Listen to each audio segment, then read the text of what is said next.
आज आपण अत्यंत गूढ पण जीवन बदलून टाकणारा एक आध्यात्मिक विचार समजून घेणार आहोत.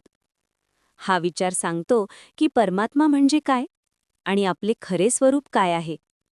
परमात्म्याचे स्वरूप जो आनंद, सत्य आणि प्रकाश आहे, जो सर्व नामरूपांचा आधार आहे, ज्याला बुद्धी पूर्णपणे समजू शकत नाही, पण तरीही सर्व काही त्याच्यामुळेच जाणले जाते, तोच शुद्ध परमात्मा आहे.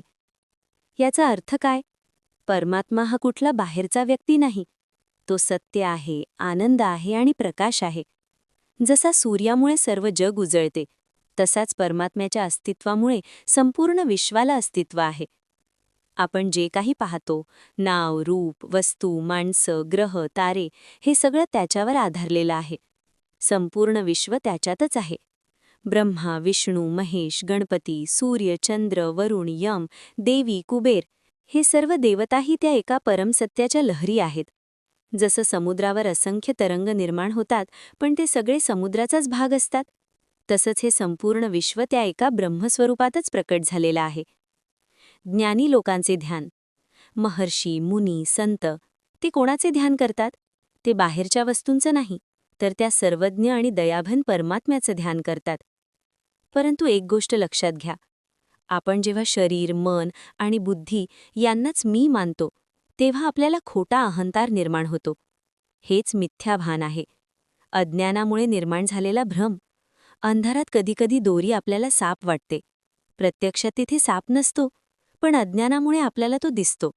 तसंच परमात्मा एकच आहे, पण अज्ञानामुळे आपल्याला वेगळं जग दिसतं. ज्ञान झालं की कळतं, हे सगळं स्वतंत्र नाही, हे सर्व त्या एकाच ब्रह्मस्वरूपाचं प्रकट रूप आहे. साधनेचा मार्ग. मग प्रश्न येतो, आपण काय करावं? निष्काम भावाने, शुद्ध मनाने भगवान रामाचं भजन करा. भजन म्हणजे फक्त नाव घेणं नाही. भजन म्हणजे अंतःकरण शुद्ध करणे, अहंकार कमी करणे, सत्याचा शोध घेणे. जेव्हा मन शुद्ध होतं, तेव्हा आत्मज्ञान प्राप्त होतं.